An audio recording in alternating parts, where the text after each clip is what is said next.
নমস্কার, দেখছেন কলকাতা টিভি। আপনাদের সঙ্গে রয়েছে আমি ঋষিকেশ। এসএসসির একাদশ দ্বাদশ শ্রেণীর কাউন্সিলিং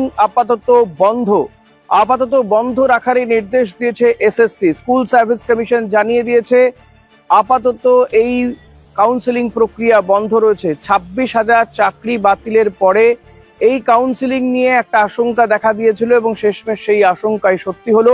একাদশ দ্বাদশের কাউন্সিলিং আপাতত বন্ধ থাকছে, ফলত অনিশ্চয়তার মধ্যে পড়ে যাচ্ছে যোগ্য শিক্ষকদের ভবিষ্যৎ। তারা কি করবেন এই মুহূর্তে দাঁড়িয়ে, কারণ 31শে অগস্টই তাদের শেষ স্কুলে যাওয়ার কথা ছিল, ফলত এরপরে তাদের বেতন বন্ধ হয়ে যাবে এবং এই 31শে অগস্ট সুপ্রিম কোর্টের বেঁধে দেওয়া যে ডেডলাইন ছিল সেই ডেডলাইনের মধ্যে নিয়োগ প্রক্রিয়াও সম্পন্ন হবে না।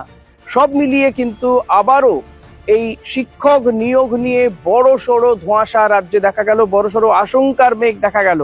কারণ আমরা জানি যে মধ্যশিক্ষা পর্ষদ তারা ইতিমধ্যেই জানিয়ে দিয়েছে যে পুলিশি ভেরিফিকেশন, মেডিকেল ভেরিফিকেশন তারা বন্ধ রাখছে, নিয়োগ প্রক্রিয়া বন্ধ রাখছে। এবার একাদশ দ্বাদশ শ্রেণীরও নিয়োগ প্রক্রিয়ার কাউন্সিলিং সেটা বন্ধ রাখলো, এমনটা কিন্তু এসএসসি তারা নোটিফিকেশন জারি করে জানিয়ে দিয়েছে। কি কারণে এই কাউন্সিলিং বন্ধ রাখা হচ্ছে? কারণ পূর্বতন সরকার তারা জানিয়েছিল যে আদার্স ব্যাকওয়ার্ড কাস্ট অর্থাৎ অন্যান্য যে পিছিয়ে পড়া সম্প্রদায় রয়েছে তাদের জন্য 17% সংরক্ষণ থাকবে।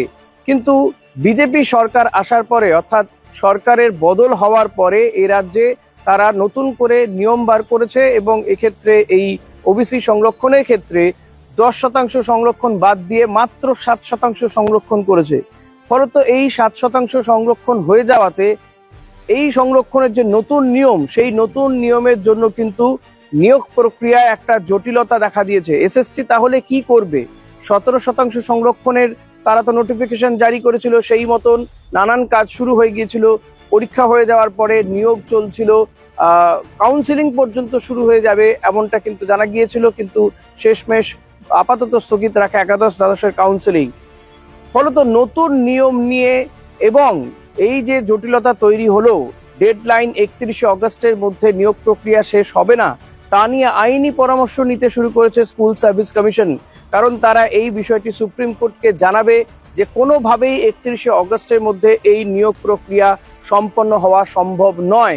তাদের মূল কারণই হচ্ছে তারা এটা বলবে যে ওবিসি সংরক্ষণ নিয়ে পূর্বতন তৃণমূল সরকারের আমলে যে নিয়ম ছিল সেই নিয়মে বিস্তর ফারাক ঘটেছে, সেই কারণেই এই নিয়োগ প্রক্রিয়া আপাতত স্থগিত রাখছে। ফলত যোগ্য শিক্ষকদের চাকরি, তাদের ভবিষ্যৎ এবং বেতন এই সমস্ত কিছু নিয়ে কিন্তু একটা জটিলতা দেখা দিল। কারণ তাদেরও 31শে অগস্ট পর্যন্তই শেষ স্কুলে যাওয়ার কথা ছিল।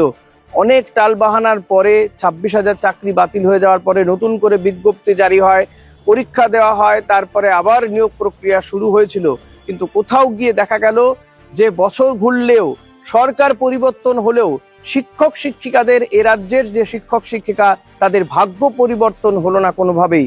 তারা সেই আবারও আশঙ্কার অস্তাচলে চলে গেল, আবারও একরাশ হতাশা তাদের মধ্যে বাড়ছে।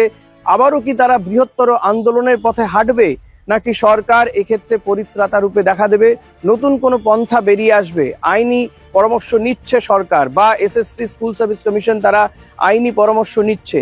পথ কি বেরোবে দেখা যাক, সেদিকে আমাদের নজর থাকবে। পরবর্তী আপডেটের জন্য আপনাদের নজর থাকুক কলকাতা টিভিতে, রাত দিন 7 দিন।